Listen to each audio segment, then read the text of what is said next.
Atenção! Começa agora uma teleaula de Biologia do Ensino Médio. Você vai assistir a teleaula de número 7. Bons estudos!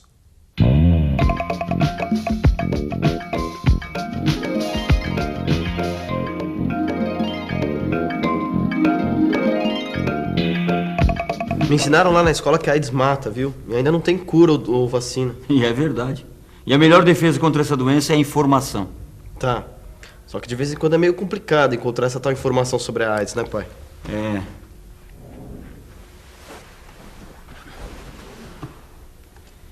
Esse é o tema da nossa teleaula de hoje. O que é AIDS e como evitar. Nesta teleaula você vai aprender o que é AIDS e conhecer o vírus que a causa. Vai saber o que o vírus provoca no organismo e como evitar a contaminação. Eu preciso ter uma conversa séria com os nossos filhos sobre AIDS, viu? Ainda mais depois dessa matéria da TV. Olha, pra ser sincero, eu tô apavorado. Não sei o que eu vou falar pra eles. Você não precisa ficar desse jeito. É só a gente conversar direitinho com eles sobre a AIDS e explicar as formas de evitar o contágio. Conversar. Esse é o problema. Eu tô até pensando em consultar um médico, um infectologista, pra me ajudar nessa conversa com os nossos filhos. Eu não sei como conversar com eles, não. Mas qual é o problema? Qual é o problema? Esse é o problema. Eu não sei nada sobre AIDS. Está na hora de saber, seu Paulo. A AIDS é causada por um vírus chamado HIV. Este é o HIV, o vírus que causa a AIDS. Uma das características do vírus é não conseguir se reproduzir sozinho. E é isso que o HIV faz quando consegue entrar na corrente sanguínea do nosso organismo. Ele usa uma determinada célula viva do nosso sistema de defesa para se reproduzir e a destrói. Essa célula é o linfócito T. Mas eu ainda não entendi direito por que esse vírus mata. Mas não é esse vírus que mata. É o quê? É, o que mata então? Você não reparou que a célula que o HIV destrói para se reproduzir faz parte do sistema de defesa do nosso organismo? Sei. Sistema de defesa é a mesma coisa que sistema imunológico, mas e daí? E daí que essa célula que o vírus destrói, ela é essencial para que o nosso organismo se defenda contra as doenças. É. Sem essa célula, nosso corpo fica sem defesa e não consegue combater bactérias e vírus que causam doenças, como por exemplo, tuberculose, candidíase e uma espécie de câncer chamado sarcoma de Kaposi. Quer dizer então que a pessoa sem defesa morre dessas doenças? Não é a AIDS que mata diretamente? Acho que eu não entendi direito essa parte, não. Vamos pensar um pouco. Você já sabe que o nosso organismo tem um sistema de defesa contra vírus e bactérias invasoras.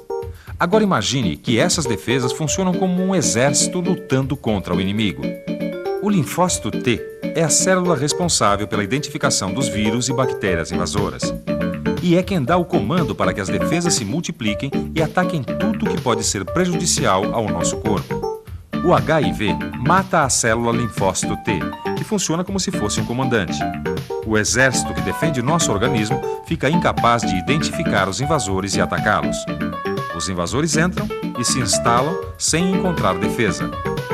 Esses invasores podem então provocar muitas doenças, como a tuberculose, a pneumonia, as chamadas doenças oportunistas, quer dizer, que aproveitam a falta de defesa do organismo para se instalarem.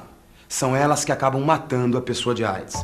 HIV são as iniciais da expressão em inglês que significa vírus da imunodeficiência humana, quer dizer, o vírus que torna o sistema imunológico do homem deficiente. O HIV provoca a AIDS, que são as iniciais em inglês da expressão que significa Síndrome da Imunodeficiência Adquirida. Se fôssemos seguir as iniciais em português, a AIDS seria conhecida como SIDA. Síndrome é um conjunto de sintomas que indica a aparição de várias doenças. Imunodeficiência é a deficiência do sistema imunológico. E adquirida significa que se dá por contágio. Contágio. Mãe, eu queria saber como é que alguém pega o vírus da AIDS. Como diria seu pai, quem melhor pode responder essa pergunta é um médico especialista. Como uma pessoa é contaminada pelo vírus da AIDS, doutor? Ela é contaminada quando o vírus entra em contato com a corrente sanguínea. A pessoa contaminada é aquela que tem o vírus no sangue, né, doutor? E além de estar no sangue, o vírus também é encontrado nos outros líquidos de uma pessoa contaminada, no esperma ou nas secreções vaginais, no leite materno. O contágio ocorre quando algum desses líquidos de uma pessoa contaminada entra em contato com o sangue de outra. E como é possível que isso aconteça, doutor? Bem, através de relações sexuais, do uso de seringas ou material cirúrgico contaminado, de transfusão de sangue. Casos em que há o contato de líquidos de um portador do vírus com o sangue de um não portador. O leite materno também pode contaminar os bebês, doutor? Pode porque o vírus HIV também é encontrado no leite materno. Se a mãe tiver o vírus e amamentar a criança, ela corre o risco de ser contaminada. Além disso, durante a gravidez, o vírus pode passar para o embrião através do cordão umbilical. E uma outra possibilidade é o vírus passar da mãe para o filho na hora do parto. Doutor, eu tô toda hora ouvindo dizer que agora a gente tem que tomar cuidado com essa história de AIDS, com o sexo, mas até agora eu não entendi direito essa história toda. Porque boa parte dos casos registrados de AIDS é devido ao contágio através do contato sexual. E um tipo de relação em que as chances de contágio são grandes é a relação sexual anal. Vamos entender por quê. A relação sexual anal é a penetração do pênis no ânus do parceiro ou parceira. O ânus é recoberto por uma mucosa, um tipo de tecido que pode sofrer pequenos ferimentos devido ao atrito com o pênis. Como você já viu, o vírus da AIDS está presente no esperma de uma pessoa contaminada. Quando há a ejaculação, o vírus pode penetrar na corrente sanguínea do parceiro através dos cortes da mucosa do ânus. A mucosa que recobre o ânus se rompe com facilidade porque ela não está adaptada para receber o atrito com o pênis. O ânus é parte do nosso aparelho digestivo e a especialidade desta mucosa é a absorção de substâncias ingeridas na alimentação. Mas isso piora a situação, doutor? Sim, porque devido a essa grande capacidade de absorção, o vírus contido no esperma poderá ser absorvido pela mucosa e alcançar o sangue. E o parceiro ativo, doutor, ele também corre risco nesse tipo de relação? Corre sim. O atrito com o ânus pode causar ferimentos no pênis e, através deles, o vírus contidos no sangue do parceiro ou parceira, saídos dos cortes na mucosa anal, pode penetrar e contaminar o indivíduo. E a relação sexual vaginal também tem seus riscos? Tem. A vagina também tem uma mucosa, que é mais resistente que a mucosa anal, sofre lubrificação e tem menor poder de absorção. Mas o risco do contágio também existe. A vagina possui uma mucosa que também pode apresentar pequenos ferimentos durante a penetração, por onde os vírus presentes no esperma ejaculado por um portador do vírus HIV podem entrar. Se a mulher for portadora do HIV, o homem também está sujeito a ser contaminado pelos vírus presentes na secreção vaginal ou no sangue que é liberado pelos cortes da parede da vagina. Esses vírus penetram através de ferimentos no pênis e entram em contato com a corrente sanguínea. Olha, você esqueceu. Mãe, eu tava pensando, essa história de vírus, sexo, sangue, será que a menstruação faz diferença? Faz sim, minha filha. Como o sangue contém uma maior quantidade de vírus, se a mulher estiver menstruada e for portadora do vírus, as chances de contágio para o seu parceiro vão aumentar muito. Risco para o homem, risco para a mulher. Qual é o melhor meio de se prevenir contra os riscos de contágio através das relações sexuais? O uso da camisinha. A camisinha impede que nas relações sexuais haja o contato com o líquido do corpo que contém o vírus, seja o esperma, as secreções vaginais ou o sangue liberado por eventuais ferimentos dos órgãos genitais e do ânus. Agora que a gente sabe tudo isso, dá para entender melhor essas campanhas contra a AIDS que insistem na necessidade do uso da camisinha, né? Uhum. A camisinha ou preservativo pode ser comprado nas farmácias e até em supermercados. Vem em embalagens como essa. A camisinha é a forma mais segura de se prevenir o contágio da AIDS através da relação sexual. Mãe, explica de novo. Por que a camisinha impede a contaminação do vírus da AIDS nas relações sexuais? Porque impede o contato com os líquidos do corpo do parceiro.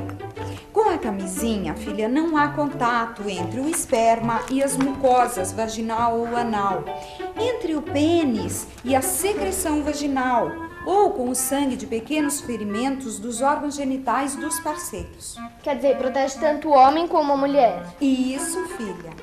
A mulher protege a sua saúde quando carrega a camisinha e faz com que o seu parceiro a use. E como usar a camisinha?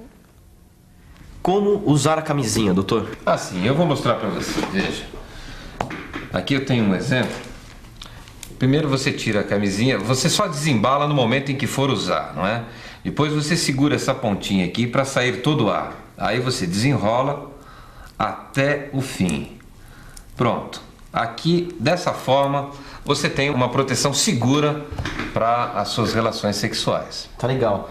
Mas e a relação sexual oral, doutor? Também tem seus riscos, não é? O difícil é saber o número de casos de contágio através da relação sexual oral, porque, em geral, ela sempre é seguida de uma relação com penetração. O fato é que, se houver uma ejaculação e o sêmen for engolido, provavelmente haverá contaminação. Ô mãe, beijo na boca da AIDS? Olha, minha filha, não se conhece nenhum caso de alguém que tenha contraído o vírus da AIDS através de um beijo na boca. Além do sexo, tem aquelas outras formas de contágio, não é? Existem. Receber sangue contaminado pelo vírus da AIDS através de transfusão, por exemplo. Os bancos de sangue são obrigados a realizar testes anti-HIV em todo o sangue doado. Os testes detectam se há contaminação do vírus. Agulhas, seringas, materiais cirúrgicos e odontológicos devem sempre ser esterilizados ou descartados após o uso para evitar o risco de contaminação. Um dos grandes perigos de contaminação pelo vírus da AIDS é quando várias pessoas usam a mesma agulha e seringa sem esterilização. As maiores vítimas desse tipo de transmissão do vírus são os usuários de drogas injetáveis. Se o sangue que fica na agulha e na seringa estiver com o vírus da AIDS, ele vai ser injetado na pessoa que usar esse material em seguida. Para evitar a contaminação, os consumidores de drogas injetáveis devem ter a sua própria seringa e não devem compartilhá-la com ninguém. Tem jeito da gente saber quando uma pessoa está contaminada?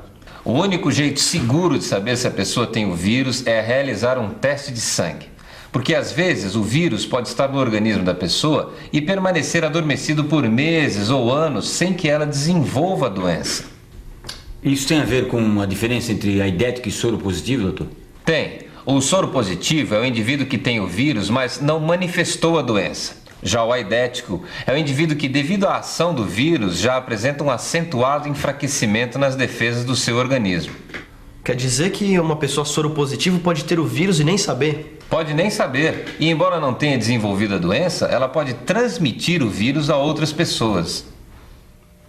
Então o único meio garantido de se evitar a AIDS é se cuidar sempre. Isso, filha, se cuidar sempre. Evitando todas aquelas situações que você já viu que apresentam risco de contaminação, como o sexo sem preservativo, compartilhar a mesma seringa ou receber transfusão de sangue sem que esse sangue tenha passado pelo teste anti-HIV. Oi? Oi.